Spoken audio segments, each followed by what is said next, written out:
So much of the time in relationships, we might think we're being really loving or nurturing or respectful, but our partner's not receiving it in that way because their version or their perception of loving, respect, nurturing is different, and they need to receive it in different ways. I gotta go. I've been working, told them please don't hit my phone. I'm in my zone, bruh, just leave me alone. Was on the road, but I swear I'm coming home. Now the drinks on me, I think we need a toast. See, I did it for me. Now my old friends calling, told them nothing's for free. Told me time is money, dog, swear I paid all my fees. I was starving for this game, now my family can eat. Hey everyone, welcome to the Cup of Nurses show, here with your hosts, Peter and Matt, two nurses on a mission to change this world, one conversation at a time. If you find value in this show and want to join us on this mission, please share and review the show. It would mean absolutely everything to us. cupofnurses.com for the latest info, updates, and merch releases. For our lifestyle podcast, you can check out wearefrontlinewarriors.com. In this episode, we would like to introduce you to Ashley Turner. Ashley Turner is a yoga meditation expert, licensed psychotherapist, writer, facilitator, and seven-figure wellness entrepreneur. She is the founder and CEO of the Center of Yoga Psychology, an innovative, scientifically grounded training center for yoga teachers, mental health clinicians, and dedicated students fusing yoga, mindfulness, trauma resolution, shadow work, and neuroscience. Ashley is a sought-after speaker, facilitator, and presenter at conferences and events worldwide. Her mission is to integrate yoga and meditation into the mainstream medical and educational systems. Join us as we talk about family and relationship psychology, as well as the chakras and how to heal trauma. Thank you guys for being here. Thank you so much for your time. Can you give us a little bit of background about yourself on how you became a therapist, a facilitator, and a priestess? Yeah, well, I started out as a yoga teacher, and let me just say thank you so much. I'm so grateful to be here with you all. It's everybody watching and listening, and both of you. I shortly after, right after college, I found yoga, and then shortly after practicing yoga, a few years in, I realized I wanted to start teaching. So I've been teaching yoga for over 20 years, and saw the incredible change that happened for me. And I don't think I would have named it at the time as anxiety or really depression, but that's definitely what I was experiencing and yoga in my 20s. And I realized that I wanted to start teaching. I wanted to offer people these practices. And then once I started teaching, I saw the breakthroughs that people were having on the mat, emotional breakthroughs, personal breakthroughs. And I wanted to understand how it was that you could do a yoga practice for 60 or 90 minutes. And so I wanted to go back to school, decided to go back to school, become a licensed psychotherapist, got my master's in counseling psychology, became a licensed therapist, and then wrote my master's thesis on the integration of yoga and psychology. And since then have been leading trainings, mainly professional trainings, but now also open up a whole online academy for yoga, meditation, and holistic mental health, and teaching yoga teachers how to bring in more psychological tools and breakthrough exercises, and teaching mental health and healthcare professionals how to weave in more holistic tools like yoga, meditation, mindfulness, breath work into their clinical practices. So that's it in a nutshell. And along the way, I also did a priestess training and launched 13 Moon Priestess Mystery School. So those are the three big rivers that run through my work: the priestess work, the yoga, and then depth psychology and counseling psychology. And are you currently using the psychological tools to help your clients when you're a licensed therapist, or is that separate from your practice?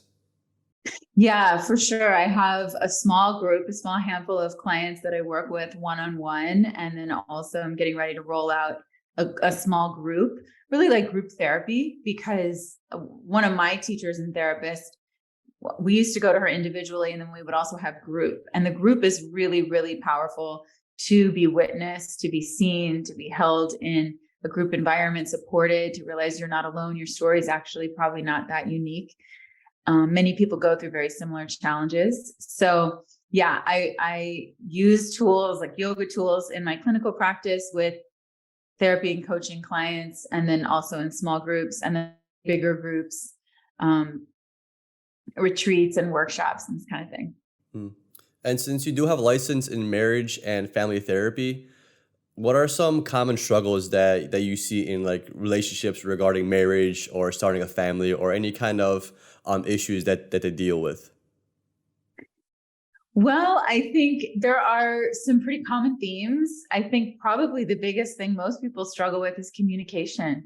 Anytime you're in any relationship, there's two different people with two different worldviews and personal histories. And we're always filtering our experience through our own lens based on our past experience. And so much of the time in relationships, we might think we're being really loving or nurturing or respectful, but our partner's not receiving it in that way because their version or their perception of loving, respect, nurturing is different, and they need to receive it in different ways. It's sort of like the love languages, number one, but also relationships are our greatest vehicle for consciousness. And so especially romantic partnerships are probably the most triggering relationships of all. And that's because they typically mirror our core wounds and what's happened in childhood, in our early development, the way that we learn to love and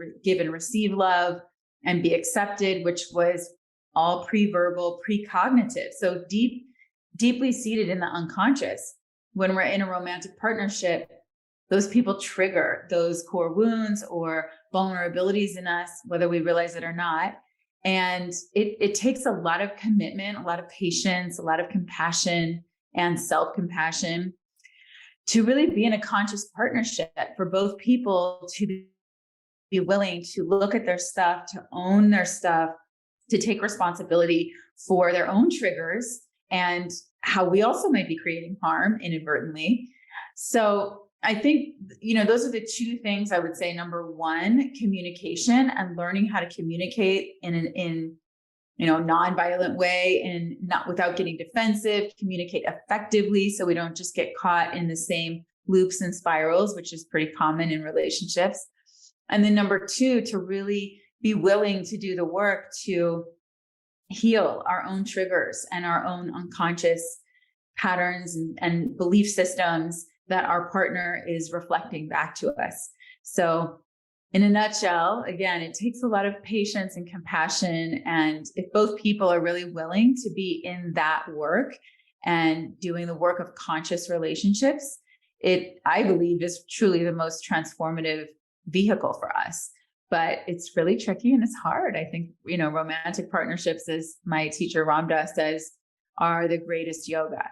The relationships are the greatest, most difficult yoga, which is to say that they're the greatest vehicle and also the most challenging, spiritual practice that we can have, because it's really hitting on all of those core wounds and triggers. That's very powerful, because I've never seen it that way. So that's an interesting perspective. And even patients that we ask that are in their 70s, 80s and older, they always say that communication is one of those core values that you need to have a successful marriage. So honing back in on the communication, how does one facilitate proper communication when beliefs or triggers come up to the surface? How do you establish common ground to communicate properly so you don't go back into those emotional spiral loops of defending and protecting yourself and actually creating a conscious relationship? Yeah, it's such a great question. One of my teachers, Don Rosenthal, I'm working with him, my partner and I work with him right now in couples therapy, and he's taught me such a great tool called open-hearted listening. And it's similar to active listening, which is a pretty common tool in relationships, to really listen deeply with your whole being to the other person. And the key is that you're listening to actually understand where they're coming from, instead of to posture and formulate your response, right? You're not even concerned about your response or whether you believe they're right or wrong. your aim initially, the first step is to really hear them and to really express to them that you've heard them and that you understand. So the first step in that is reflecting back, just simply reflecting back what you heard. And so in active listening, we would say you literally almost mirror back the exact same thing, and you can use the prompt. So what I heard you say is, so let me repeat back what I heard. Like, it's quite literal, and it can actually be tedious in the first phases of learning how to do this. So number one, you reflect back exactly what you heard them say. Then the second thing is you want to ask, is there anything I missed? Because most often you probably missed a couple points that they were trying to make, or maybe they want to clarify something that you didn't quite get right. So once you do that, you've established that you really heard them, then and that you got all the points they were making. The second thing is to validate what they heard, what you heard, and validate how they feel. So again, in the second step, it doesn't matter. You don't have to agree with what they're saying. And many times you won't, right? Especially if they're coming to you with something they're frustrated about. The tendency is for us to get defensive and then start to be making our own case. And we're not even validating how they actually feel and what's going on for them. So number one, reflect. Number two, validate. And so you could say something like, maybe your partner says, hey, you're late again. Like, I can't believe you're late. This is so frustrating to me. This happens all the time. And I feel like it's really disrespectful. So you could have all the excuses in the world of why you were late and you had a good reason or whatever. None of that matters. You first just reflect back. Okay, here you say that you're really upset and because I was late and you feel like this was disrespectful. That's the reflecting. And then the second piece is the validating. And so you would take it on like it's your own and say, I can really put yourself in that position and say, you know what, I really understand how frustrating this is and that it's really disrespectful of your time. And you hurried to get here and you mapped your whole day around this date that we were going to go on. And then I showed up 20 minutes late and it feels like I don't care. I really understand how you feel, that I don't really care. I'm not taking this seriously. I'm not really committed or invested in this because it was seems like it was the last thing on my agenda, and I just squeezed it in and I'm running late. And that feels really disrespectful and hurtful. And you could feel like that you're not a priority for me, right? So you validate what their experience is. You really, really have empathy and compassion and put yourself in that position. And then you ask them if that was right. Most of the time in relationships, in any situation, we really just want to feel like we're seen and heard. We really want to feel like we're respected and our experience is understood. And so that can go a long way in creating healing to really be seen and heard. Then from there, you can start to, move to the next step of making amends or finding a solution to the problem or giving, your perspective or feedback. But the first steps are really to validate and understand where that person is coming from and make it really clear. It's a great skill because it forces you into humility. It forces you to put your whole agenda on pause and be really attuned to who's in front of you and what they need and what they want. And that creates such a healing capacity in the relationship. Yeah, I was going to say that's very powerful because you're putting yourself second in a sense, but in a positive way, because too many times, I don't know if you want to call it false spirituality nowadays, but always about prioritize yourself and your feelings matter over anybody else. And it creates almost this negative dogma where we're not validating properly other people's feelings because we want to make sure that our point is put across first and why our perspective matters versus over somebody else's. Yeah, I think it might have been Dale Carnegie, I think, that said, or maybe Napoleon Hill that said, seek first to understand and then to be understood. And that's a good rule to live by. Yeah, I think that was Napoleon Hill because that's in one of the books that I'm reading about him, or an Audible technically. But this next question, it might be the same answer that you just gave, but how can you build or foster trust in a relationship? Is it just the same way as you as you spoke a little bit about the listening and then repeating and then following up? Or is there some other way you could instill trust? Because sometimes you're in a relationship where maybe your partner is a little bit insecure, or even you're insecure yourself. So how can you build that security in your partner or within yourself, just so your partner or you aren't always thinking that, hey, you're the person that you're with is scheming something or cheating on you or just doing something deceptive? Yeah, I think there are two parts to that question. Trust is one of our most basic needs, and you can't really have anything if you don't have trust. And I work a lot in yoga with the chakra system, and it's the first chakra. Energy is trust, building safety and trust in any situation, in any relationship. I also heard a great aphorism that people have to earn our trust, right? And so how do we earn trust? We earn trust by doing what we say we're going to do and showing up the way we say we are, keeping our word and being our word. And so I think the twofold statement is that you yourself are responsible for earning the trust of someone, really showing up in integrity, the way you said you were going to, doing what you say you're going to do. And the second part is we're all responsible ourselves for cultivating our own sense of self-reliance and confidence and really self-trust. Because at the end of the day, in a relationship, we can never control someone else. We can only control our own ability to respond in any situation.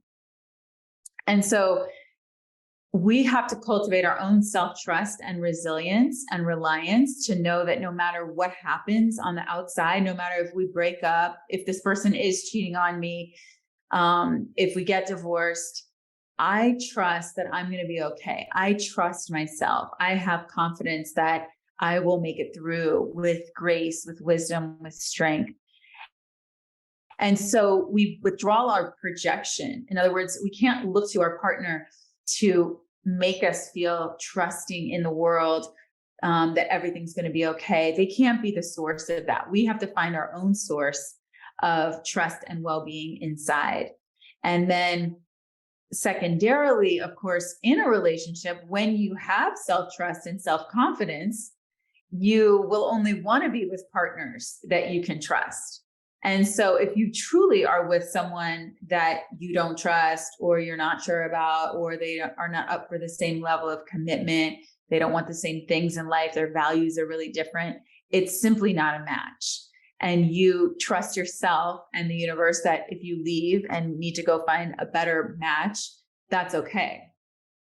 So that's like sort of the root and the core of it, is you have to find that source within yourself. But in relationship, we do earn trust, and we also break trust. We all make mistakes. We all hurt our partners, whether we want to or mean to or not. And that's part of the nature of relationships. And so we have to become really skillful at healing and making amends and repairing when there's been a rupture. In other words, in psychology, there's a common term of rupture and repair. And so actually, when there is a rupture, it can be the most healing and the most lucrative aspect of a relationship when the two people can build a solid repair. And you can realize that even if we make mistakes, even if we hurt each other, we can still show up. It's an opportunity, a huge opportunity for growth and evolution and, extending our love and growing together. So I think in a nutshell, how do we earn trust? Again, we show up and we really are in the highest integrity, and we are our word. We also know that we're all human and we will make mistakes, but we're always aiming for that highest integrity. And a lot of that has to do with, sort of back to the listening piece of putting the other person first, and not at our own expense, but being willing to extend ourselves and stretch ourselves and, do things that maybe aren't as convenient for us because we want to show our partner that we respect them. We want to show them that they're a priority for us and that it's really, we're on the same team, right? That we're going to make concessions or make compromises because the aim is what's best for the relationship, for that third entity, not just me and mine. I think that goes a long way, and especially in any relationship, but definitely romantic relationship, to be focusing on what is in the highest good of the partnership, of the relationship, and then making decisions from that place. It almost seems like relationships and trust, they grow and build over time. But is that always the case though? Is there certain things you should look for that maybe signal that this relationship is doomed from the beginning? Or do things always tend to work out over time? Because some advice that we always give is like, it's going to get better over time. But it just depends on what you do within that time, basically dictates if it's going to get better or get worse. So with your experience, does time have a really big benefit on relationships because it helps it grow? Or is there like things you should look for where it's like, if this is going on, then this is going to probably be doomed from the beginning? Yeah, I mean, there are certainly red flags, of course. I mean, I think any sort of, real addictive behavior, unhealthy patterns, emotionally unhealthy patterns, those are really big red flags to look out for, of course. And then when you're seeking a partner, it's really important to know what you want. What is your end goal? There's an incredible teacher on relationships, Allison Armstrong. And she's, has many courses that are phenomenal. I think it's celebrating women and understanding men. I think that's like two different courses. She talks a lot about the polarities of the feminine and masculine. But one of the things that she said that really stuck with me is know what your end goal is, right? So for me, I always wanted to have a child. I always wanted to have a family, get married, have a family. And so even way back in my early 20s, my priority was being with people that I knew wanted to have a family. Now, it ended up taking me a long time to find the right partner to have a family with. But she would say, and I probably could have expedited it if I was even a little more focused on this. She would say, even back then, even at 21, 22, if you know you want to get married and have a family, there is no reason to ever date or ever go on a date with someone that is not their goal. Because if it's not their goal, whether it's now or later, maybe they say they're not ready, they're ambivalent, they may or may not want to have kids. That's not a match because you know what you want. You know what you want to create in your life, right? So you have to know your non-negotiables and you have to know your priorities. People have very different priorities and different values. We can have similar values. In other words, like maybe health and wellness is a value. Maybe financial abundance is a value. Maybe family, being oriented to your family is a high value. But then you have to look at the priorities of where those values land for people. Now, it doesn't mean you have to be 100%, line item by line item aligned with your partner, but you definitely only want to be with people who have shared non-negotiables. So for me, it was a non-negotiable that I wanted to have a child. And she would say, you just go through them really fast. Like you don't even go on a date with someone, even if there's 80% of the other stuff is there. If that's a non-negotiable for you, it's by definition not a match. And that's really hard, I think, especially for a lot of women in particular. We don't want to hear that. We want to think like, oh, but know what your non-negotiables are. Maybe your non-negotiable is you really know that you want to live abundantly. You want to be, making whatever 6 figures or whatever that number is for you. And it won't be a match for you to be with someone who doesn't hold that value, and everybody has different truths and different needs in this lifetime. But we need to be really clear about that, especially on, now that there's dating apps and you can meet so many different kinds of people. So I'll tell you a really quick story. I was with a partner for a long time in my 30s that was ambivalent about having children, but he was always open, right? But then when it came down to it and we really were starting to try to get pregnant, he wasn't willing to go, to do IVF or, go that next level. And so eventually we broke up, and I knew that I really wanted to have a child, and I knew that I would be willing to do it on my own, but I was like, okay, I want to come back and, come back to Los Angeles. And, so I said a really clear prayer to Spirit. And I was like, okay, Spirit, like, I want to find my partner. I had nothing to lose. And I knew that like, this was the last ditch effort. So I wrote my entire dating profile app, and dating profile in an app. And it was so crystal clear. Like at the very top, it said, if you're not ready to have a child and potentially get married in the very near future, we are not a match. If you are not looking for a romantic relationship as a vehicle for consciousness, or you don't know what I'm talking about, we are not a match. This is the beginning of my dating profile. So automatically, I'm definitely weeding out the vast majority of people because it was pretty crystal clear and a hard line. But you only need one person. And I found that person on that dating app. In fact, he read my profile and he was like, oh my God, this girl's serious. Like, I need to go back and like buff up my profile because she's really cool and I want to go for this. So he did that. And, by our third date, we knew we were going to be together and have a baby. And there was a longer story to all of that, but that's the truth. And that's what happened. And now we have a beautiful daughter. And, but because I was that crystal clear. And so I really want to encourage people, men and women, like, know what your non-negotiables are, know what your end vision is, and focus on that and don't accept anything less. There's always going to be concessions. There's other things that, aren't going to be 100% aligned, but those core 3 or 4 non-negotiables, those are essential. Yeah. And that's amazing. It always feels good to hear a nice success story. And I'm glad everything worked out for you. So my question is, how do you figure out your non-negotiables? How do you figure out like your core values?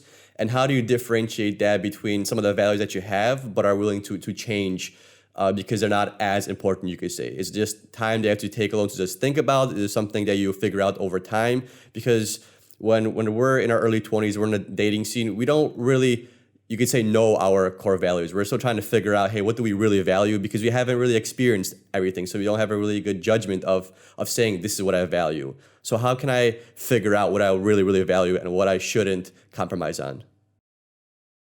Well, there's probably some things that you do know, like maybe that you want to be in a monogamous relationship, or you don't want to be in a monogamous relationship, or, I think lifestyle is really important. I think finances are definitely really important. There's some core paradigms or sectors that you want to start clarifying, like what are the priorities for you in your life? So for you guys right now, I'm sure travel, adventure, like being out in the world, those are high values. So you're probably looking for a partner that's up for that. That was another thing, for example, like on this dating app, I met someone and on the phone, and that was another tip, is like, I would just do a phone call first before meeting them and just run through a couple of questions that I knew were really important to me, like travel, because traveling around the world is a huge value for me. And on the phone, before I'd even met this other guy, he said, I don't really like to travel. I'm like super tall, like 6'4", whatever. And I can't fit in the airplane seats, and I'm good just hanging out. And I was like, nope, begin to identify. And for sure, those values can change over time, but there are probably some really core that you already know. Again, I think health and wellness, spirituality, financial, abundance, family, all of those things, you start to see who you want to be at 40 years old, 30 years old, 50 years old. And of course, it's going to continue to evolve. And notice when you're with people, like what are the things that really light you up? I think using the body as a tool is a really important it's a really important piece, because your body will tell you, like, how do you want to feel? Maybe it's, maybe it's free spirited, maybe it's, music, entertainment. Like, what are the things that you love to do in your life? And does your partner also enjoy those things? Are they also creating a similar lifestyle? So some of it, I think it's probably both. Some of it will for sure evolve and you will learn more. And some of it you can probably start to hone in on a few core non-negotiables. That's very powerful. I love the tangent that we had about relationships. And again, I think it's very important to find your core values. And I think I heard this on a podcast, Lewis House's, find out your mission, values, and lifestyle with a partner. If those three are not aligning, it's probably a lot of red flag indicators that things won't work out for the long term. But I wanted to switch gears a little bit and talk about the healthcare professionals, because you said you have talked to nurses and people in the profession. Are there common struggles that you help them overcome? Is it personal work-life balance? Is it in relationships? Is it in their environment that they're dealing with life and death, that they need mental resilience and a mental agility in? Is there a theme that you're noticing with the healthcare professionals? Yeah, it's amazing. So I have a few trainings integrating yoga, mindfulness, and psychology.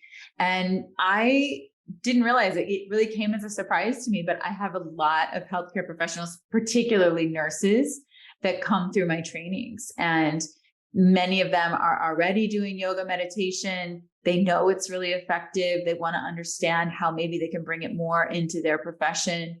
Some of them are yoga teachers as well. And they just want to understand the mind, body, spirit connection more thoroughly. Probably the biggest thing that I see for sure is burnout and really feeling just exhausted and depleted. And so that's something we really focus on, is twofold. It's personal self-care and knowing what you need to do to really support your system. That's your nervous system. How can you downshift, deregulate your nervous system so that you're in more of that rest and digest, parasympathetic nervous system. Because in something like a career in nursing, when you're in what can be, not always, it depends what arena you're working in, but it can be a high stress job, and it can be a lot of manual labor. You're working with people that, it's stressful to hold that. And I think our healthcare education system is really lacking in teaching healthcare providers, first responders, nurses, doctors, everyone on the scene, how to hold the space for what's actually happening, right? Because on one level, yes, there's a lot of science and care in that way. But on another level, you're dealing with a person with their mental, emotional reality, with maybe a family system. There's a lot of energy. There's a lot of projection onto healthcare providers. So there's a lot of psychological material that's coming up in those environments that most healthcare providers are not taught how to work with.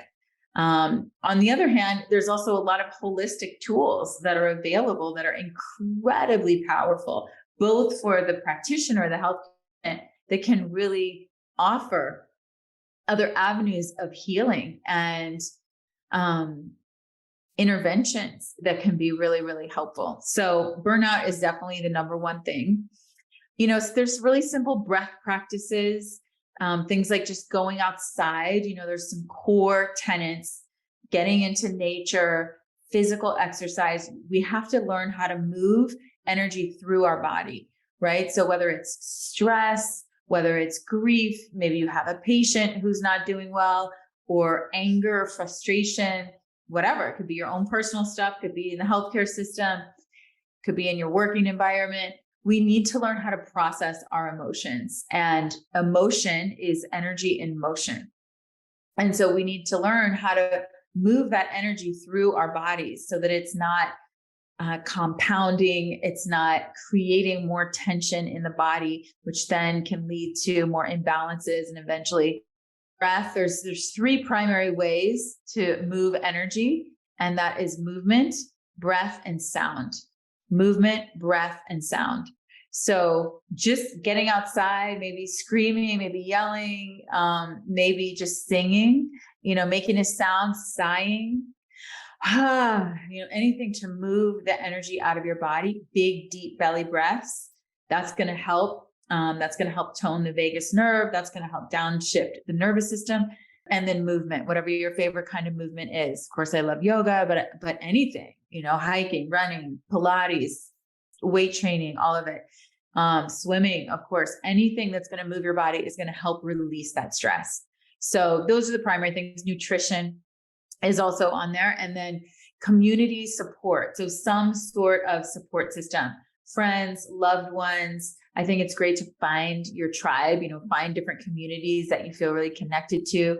My Haven membership, we have a whole, every month we have several different calls where people can come on, and we have live streaming yoga meditation multiple times a week. But then also we have an emotional processing call, which essentially is kind of like group therapy, because we just need to flesh it out. So every full moon we come together on this emotional processing call, and I call it emotional rinsing. So that's a really important thing to do, to find your own way to clear the tension and emotions that we all accumulate, to clear that in your system. Is there any scientific benefits of yoga meditation? Because someone that's more analytical, they're just gonna say, "Oh, it just makes you feel better because you're doing these actions." But is there any scientific backing that, hey, yoga meditation actually impacts your nervous system in this way, therefore relieving stress and affecting you that way? Yeah, there's been a lot of studies done over the last, 10 to 15 years, a lot of really fascinating findings. One of them, of course, is that yoga does definitely help regulate the nervous system. And we have all this science now about the vagus nerve and the power of toning the vagal nerve, which creates, decreases inflammation in the body. It increases our feel-good hormones, oxytocin, serotonin, downshifts the stress hormones, adrenaline, cortisol. There was a fascinating study done that shows, it was done by Dr. Chris Streeter, I believe at Harvard. And she studied two groups, one that was a walking group and one that was doing the same exact kind of exertion with heart rate and breath and all of that with yoga. And they found that the yoga group increased their GABA neurotransmitter. So the GABA neurotransmitter is called the calming neurotransmitter. And so we know that GABA increases with yoga. We don't know exactly why, but most likely possibly related to the deep diaphragmatic breath practice that's going on. There's also been a lot of studies on mindfulness and focusing the mind and the breath, and a whole host of benefits in the actual realm of neuroscience, from increasing the actual cortical volume of the corpus callosum, which is that center part of the brain. When you're looking at like a cross section of the brain, it connects the right and left hemispheres. That corpus callosum actually expands. The amygdala gland gets smaller, which the amygdala gland is our fight or flight sort of. And so when the amygdala gland shrinks, it's less of that fear response. Corpus callosum increasing the right and left, the conversation between the right and left activity. We're not just coming from the thinking analytical prefrontal cortex. We're able to access more from the sensory, the language, even the non-linguistic aspects of brain activity.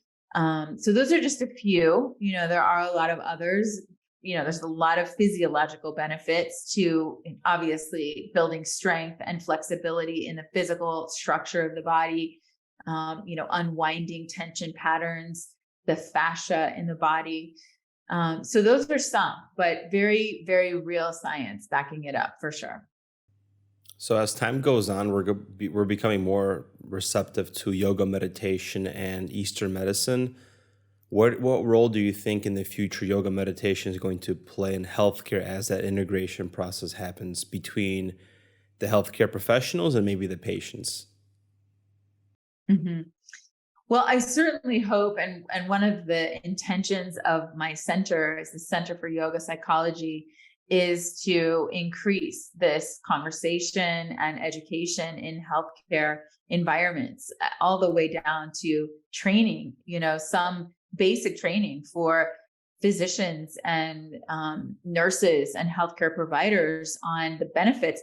Something like there's so many practices that you can do in a hospital bed. You don't have to get up and roll out a yoga mat. Just simple practices, deep breathing, having your hands on your belly, on your rib cage, deep diaphragmatic breathing. That's like the best practice that you can do, and a nurse could help guide the patient through that. There's no harm in that. In fact, it can really help. It can help the nervous system. It can help, again, those stress hormones. And it can help the impact of all of the other medical interventions that are going on. So I would love to see a real shift in education, just basic education in mindfulness, breath, yoga, an understanding of both the physiological and the psychological. And then I would add a third tier of spiritual benefits, because all three are equal, mind, body, and spirit, that we're really looking at. I mean, ideally, there's a real shift in the paradigm, because as you know, in science and the healthcare system, we're working with a very, a binary, right? From the Cartesian split of mind and body. And so our medical system is built thinking that the mind and body are separate, but they're not separate. They're actually one thing. And our consciousness expresses itself in our body, and they're not at all separate. So if we can start to shift the paradigm and tend and treat the whole person, the outcomes will improve. And that is to look at, a lot of doctors, it's functional medicine, really, and integrative medicine, that doctors are now starting to ask, what is your lifestyle like? What's happening in your marriage? What's happening in your family? What was your family system like? Because all of those things impact our health outcomes. So it's a bigger paradigm shift, but there are also very real and tangible practices that can be put into place really quickly and inexpensively. That's the great thing about yoga meditation, is that, and breath work, it's free. It's so inexpensive. And so there's so many tools that can really benefit someone. Mm-hmm. It's almost as if there's a yogi in every nurse. Because, man, how much times have you had to tell your patient, hey, how about you just close your eyes, take a few deep breaths? And somehow the situation got better. Just something so simple like that, like closing your eyes, taking a deep breath, just focus on yourself, and pain goes away. Heart rate goes down, blood pressure goes down. It just puts that patient in that calming state, and that's all you really have to do. You don't have to, like you said, bring out a foam mat. You don't need to hire a Thai masseuse to come give a patient a massage in the hospital. You just have to be able to talk to them and just help them relax in the most fundamental and easiest way, that being just closing your eyes and just taking a breath. Yeah, and I think it definitely starts with building awareness with the healthcare professionals. So slowly we're integrating maybe some quiet time, taking those 10 minutes to taking a break to de-stress the nervous system, calm yourself, and be there for yourself, which ultimately is going to bleed into taking care of the patient better, where we can start implementing these, techniques. Yeah. Because so many times when we have patients on our monitors, you can tell they're going into tachycardia or high heart rate by just being anxious. And it's not sometimes physical pain. Sometimes it's what's happening outside of the hospital, like friends, family, maybe their dog's not taken care of. They're not paying their bills because they're in a hospital, and that's affecting their mental well-being. And just like you said, consciousness bleeds into the mind and the body, which we start seeing physiological changes, maybe getting anxious, stomach ache, right? Patients that have anxiety, and that turns into ulcerative colitis, they get colostomy bags. So definitely there's a lot of trends we see in healthcare, how not taking care of your mind, the body gets affected, I should say. And I'm thinking now, it's like we live in a generation where you have medication for everything, and I feel like pills just keep piling on. So maybe at one point we're going to have like a flip where now we're so focused on medication to treat everything, anxiety, depression, that maybe in the future it's going to kind of flip and say that, hey, maybe we could start decreasing these medications, and all we have to do is just these simple physiological things as like deep breath, relaxation, meditation, and it's going to decrease some of the medication that they take, leading to less adverse effects and just overall feeling better. Because it's different when you could fix something yourself just by changing your lifestyle versus changing it based on medication. It almost doesn't really empower you. You go to the doctor and say, hey, I'm feeling this, this, and this. They're like, okay, we gotta put you on this medication. You're never really fixing the core issue. You're just getting this medication where it alters your feeling, maybe changes your mood, and you never really feel that satisfaction that you get from actual changing. It's like going to the gym. You get that satisfaction because you're changing your body. And it's like kind of like taking steroids. Like I'm sure taking steroids changes that feeling because now you're kind of cheating in a sense. So it's almost like that's what you're doing with like different medications, because you're not really solving the root issue. You're just putting you on a medication, and this isn't me from now on. I'm this person that's going to take this SSRI, that's going to take this medication because I'm broken in some way. And the only way to fix this broken issue is by some external force, which is medication. But really, if you just take the time and talk about it, you could just fix it on your own. Mm-hmm. Yeah, instead of a medication for everything, we'll have a meditation for everything. There you go. That will bring down the cost of healthcare. That will change a lot of lives for sure. If you can somehow figure that out, that would be amazing. So on your website, you talk a lot about trauma-informed yoga. So I was wondering if you could expand and elaborate on that and how that actually works. Is that just like a different type of yoga where you're stretching in it in a different way? Is it more of an internal dialogue? How does that work, and how does that benefit people?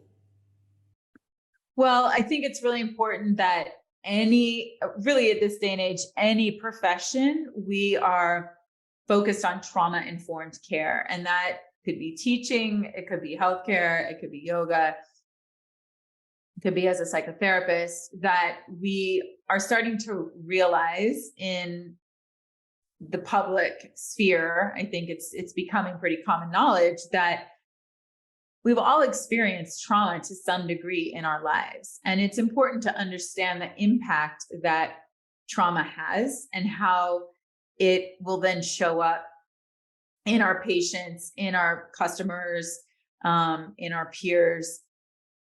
So we want to be working through a trauma-informed lens. There's several different aspects to that, but it means that as a practitioner, as a professional, again, whether it's as a nurse, as a physician, as yoga teacher, a therapist, we're looking at a person or a patient from that whole perspective. And that doesn't mean just the person that's right in front of us. That means including all of their past history, right? So someone could come in. And so it's as simple as, so with trauma-informed yoga, it's teaching yoga through a trauma-informed lens to recognize, particularly in the yoga room, and it's very similar, actually parallels the healthcare system because you're working with the body. So the body doesn't lie. The body is, as Bessel van der Kolk says, the body keeps the score.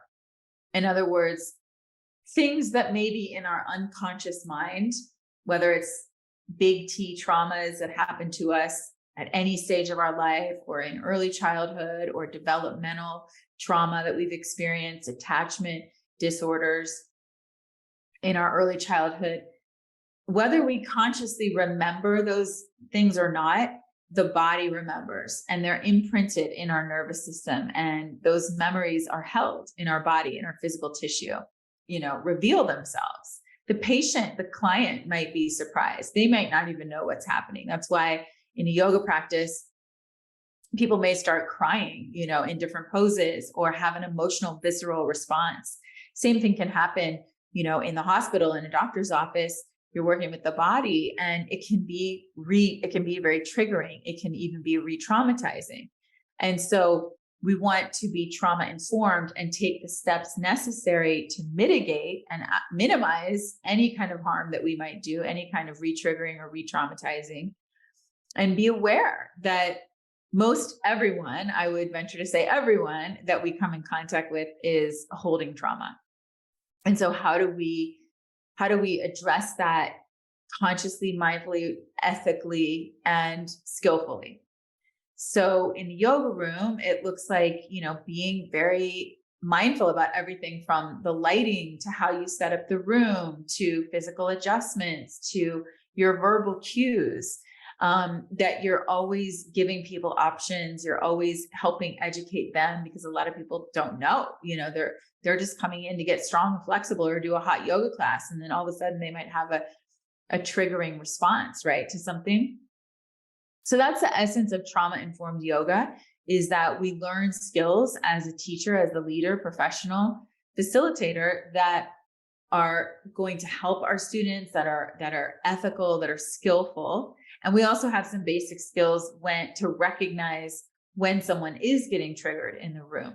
And so the same would be true in the healthcare system, to really be mindful and be able to recognize cues of when someone might be being re-traumatized or triggered, when they're going into that, what we might call a trauma response. Things like elevated heart rate, breath rate, shaking is a big one. Also the opposite, freezing, a freeze response, getting frozen and sort of rigid, really emotional, having a disproportionate emotional response to something. So there's a lot of different ways that we could recognize a trauma response in the room. We want to know, A, when one's occurring, start to look for those signs, and then B, how to support that client or student in that situation. And the key is to help get them resourced and bring them back into the present moment. And so there's some very, simple things that you can do to help get that person back into the present moment, and then help them feel supported. Again, down regulate the nervous system, but get them resourced for sure. Yeah, it's very powerful. And I feel like our system in general creates disadvantaged ways to not learn about the body and how to heal trauma and yourself. As simple as developing emotional intelligence in schools and realizing when you're breathing and when somebody, says something that's triggering per se to somebody, and notice when your breath is different, when it's more rigid, when it's tense, and to be self-aware, to ask yourself questions. Hey, I'm breathing a little bit off here and I'm tense. Yep. I think my body is creating a story that's disadvantaged to the reality that I'm currently experiencing, and then creating that space. Too many times we just go into that loop of the same story being repeated, playing the same movie per se, versus changing the film when your conscience is flickering, creating a negative story. About switching gears a little bit to the chakras, I'm curious on your definition of the chakra system and how we can start maybe incorporating or referencing chakras in modern healthcare. Mm-hmm. It's such a great question. It's such a big question, but I'm so happy you asked. So the chakras are, there's hundreds of chakras, but chakras are energy centers. The word chakra actually means wheel, and it's an energy center or vortex or wheel of energy. And there are 7 primary energy centers or chakras that line basically the center of the spine. So we know that we have this physical anatomical body, tissues, everything you can, touch and feel. But we also have an energetic anatomy, an energetic body. So in the yoga perspective, we have actually 5 bodies. We have the physical body, the tissues, everything that you guys are really familiar with as nurses in the medical system primarily focuses on the physical body. But in the yoga world, we have 5 koshas or 5 sheets, 5 bodies: physical body, the energetic body, which is our pranic body, 70,000 meridians, nadis. This is the body that acupuncture uses, that, biofeedback in a lot of ways. And this is the body of the chakras. So there's said to be 70,000 meridians in the body, and then these 7 primary chakras. And there are many more secondary. There are 2 secondary chakras on the palms of the hands and the soles of the feet. But for our purposes, these 7 primary bodies. The other bodies are the mental, emotional body. That's primarily the realm of psychotherapy, right? We might say our psyche, our personality, our emotional life. And then the wisdom body, which we don't really have a clear correlation in Western model, but the wisdom mind. And then the 5th is the spiritual body. So connecting to spiritual, your version of God, Goddess, Spirit, right? So those are the 5 bodies. So the energetic body is the meridians and then these 7 primary chakras. The chakras they govern physical aspects of our body, and they also govern the psychological. I think of that pranic body as sort of the bridge between the mind, the mental emotional body, and the physical body. And so the energetic body is what's weaving it all and animating it all together. So the 7 chakras you can think about as if it's 7 different notes on a scale, right? So you're going from the base note, the base of the spine, to the high note at the crown of the head. So it's almost like a Hertz scale or the UV scale, different gradations of energy, different, more refined aspects of self and consciousness to the very high note, right? Each of the chakras also correlates to different stages of development psychologically. And this is where I think it gets really interesting. So the chakras are a doorway into all of these different realms, and they really are a cornerstone of where that intersection lies between the body, mind, and spirit. One at each of these chakras is not only vortices of energy, but also a hub in the nervous system. So the nervous system and the endocrine system is very parallel to the chakras. So at the base, we have the first chakra, which is really developmental phase from in utero to 12 months. Our basic survival mechanism, survival, safety, trust, as I was mentioning. And so it's governed by that. The second is the second chakra is the sexual organs, the sacral chakra. And there's different elements associated with each of the chakras. But for today, I'll just focus on the developmental phases psychologically. So you can kind of map it in the mental body and the physical body. Second chakra is from 12 to 24 months or 12 to 24 months. So it's that next phase of locomotion. Now that baby's moving around, they're connecting with the world around them. It's a sensual experience. Third chakra is our power center, coming into our own personal identity, individual self for ages 2 and 3. And so this is really where we start to develop boundaries, willpower, individuation. Fourth chakra is our heart center, 4 to 7 years old, social connections, our ability to give and receive love, the energy of the heart, forgiveness. Fifth chakra is prepubescent puberty, and that's all about communication. So our ability to communicate creatively, our creativity, truth, telling the truth, lies, all kinds of communication. All of this is writing, all of the social media, all of that is the fifth chakra. Sixth chakra is intuition. Now we're moving into the inner world. So the top 3 chakras govern our inner life. The bottom 3 chakras govern our relationship to the outer world and relationships. And then the heart chakra is in the center. So the throat, the third eye center is intuition, our ability to see clearly, imagination, visionary qualities. And then the 7th is our connection to spirit, our spiritual identity, transcendent unity consciousness. So we go into these more refined layers, but each of the chakras also governs, when you think symbolically, what is the throat chakra governing? The mouth, the ears, communication, hearing, anything having to do with speech, the throat, the jaw, the teeth, again, hearing, or you could take the 6th chakra. What does that have to do with? The eyes, how we see, also our mind, our mental body, our perception, the filters that we have. So you want to start to think metaphorically with the chakras as well as literally, and then psychologically. Third chakra, for example, the belly center, everything having to do with digestion, assimilation, release, all of that in all the digestive organs are connected to the third chakra. So it's really powerful to start to understand. I think to your question about the healthcare system, we can look at what are the physical symptoms that someone is having and how might that be an indication of what's going on underneath the surface mentally, emotionally, psychologically, right? So you gave the perfect example. someone who's really stressed, then it can lead to an ulcer, can lead to ulcerative colitis, and then it just can expand from there. But how can we track it back to what might be the root cause of that? What's the psychological or mental, emotional, or belief system that might be creating that tension and imbalance in the first place? So the chakras are a really good sort of barometer and indicator. They're a great map, and it's not always literal, right? But it's a great starting point for us to go into a much deeper investigation.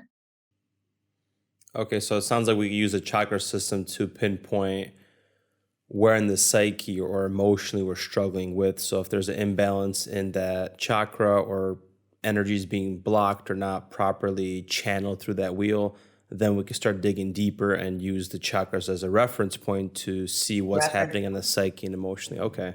Yeah. Yeah. Reference point. That's a perfect way to look at it. And you can look at the physical, once you start to understand the physical correlation with the chakras, you can have someone come in with even, a broken foot. Say, oh, that's interesting. That's a first chakra energy. So what might be going on in their life that could be creating this or could be contributing to this? So it's a way to kind of go in both directions, into the literal physical body, and then also track it back into the mental, emotional body.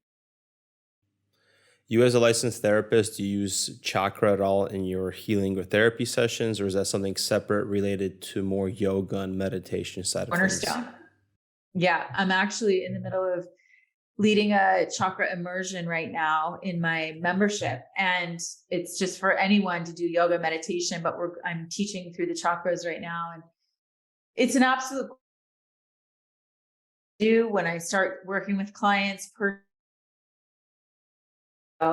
what's happening in their lives, what have been core themes, injuries, core wounds in their life, and then how can we use different practices. The other piece of the chakras there's a lot of practical tools that you can use to bring that system back into balance. So whether it's physical asana yoga practice, meditations, mantras, essential oils, there's all kinds of different tools that you can use.